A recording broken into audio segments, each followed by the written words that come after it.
What's up, YouTube? Gridbot Guru here. I'm gonna go run through a few of the ideas behind how I set up a gridbot. Now, I will go ahead and say that this is not a science that I do. I kind of just go with my gut feeling on it. Okay, as you guys can see down here at the very bottom, um, I am on that particular bot. I'm down 22%. Okay, and it's been going for a while. So sometimes this way wins. Sometimes this way does not win. Um, However, I'm going to show you an idea and some thoughts that I have.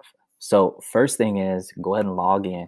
And what I'm going to do is I'm actually going to bring up Bitcoin so you guys can hopefully see what we're actually working with here. So almost everybody is familiar with Bitcoin. That way we can kind of all have an idea of what is going on. And it has pretty good movement. So this is probably what your Pionex page will end up looking like to begin with. I do a few things before I even start looking at a coin.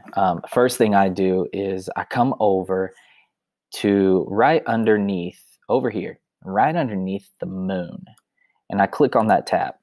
It says show or switch to expanded chart.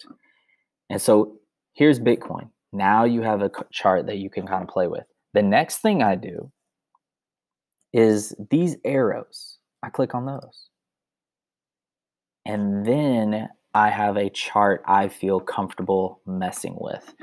So the first thing that I end up doing is I come over and I get an idea of where some tops and where some bottoms are. Some people call them support and resistance, and I throw some lines down. So there's one about right here, and there's another one. Let me move this out the way.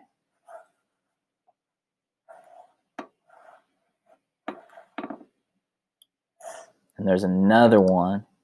If I were to put another one down, I would put one about right here. So that is on the daily. Okay, the reason I use the daily is because I'm fairly lazy when it comes to trading.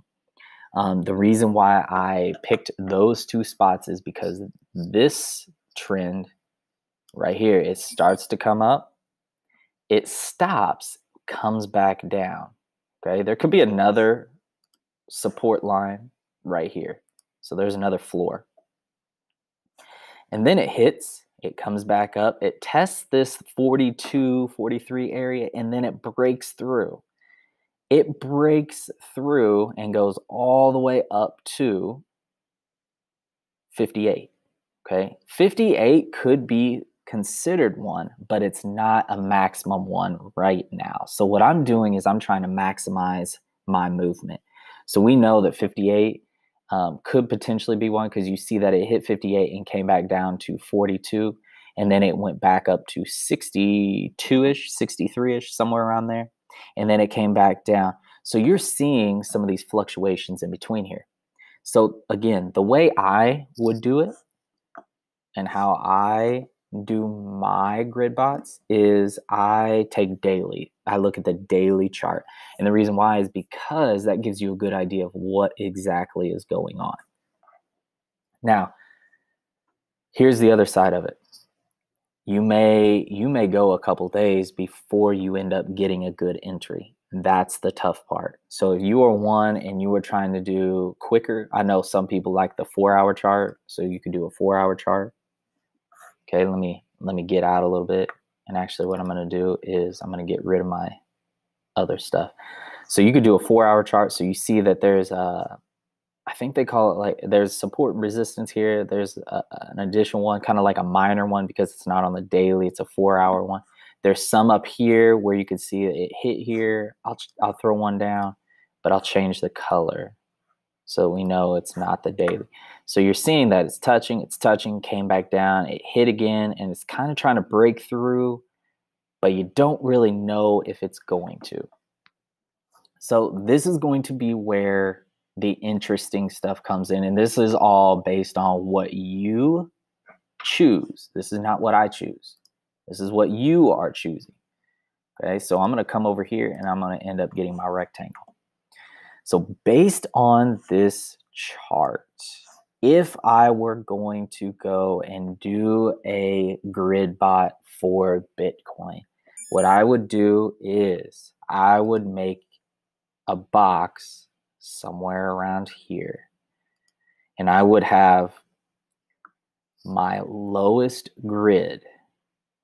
Okay, and I like even numbers. I don't like these numbers that are like 42, 4, 1, 2. I would make my lowest grid right at,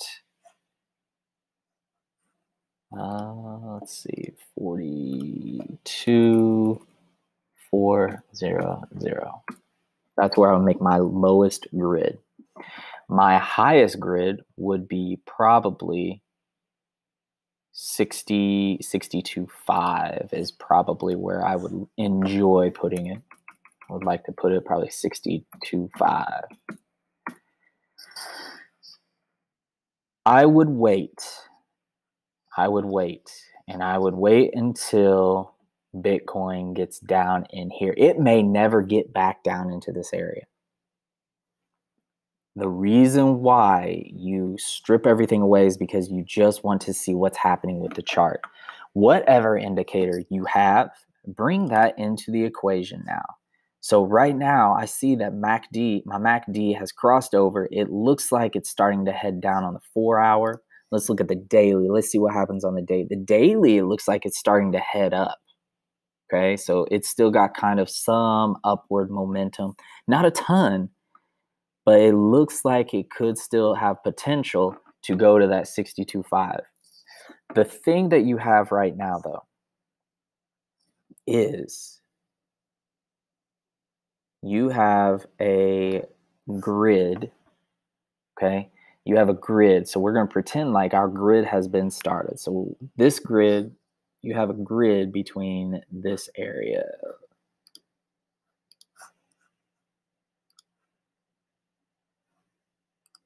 And I'll change that color too. I'm going to change it to like a yellow. That way you guys can. You have a grid in this area.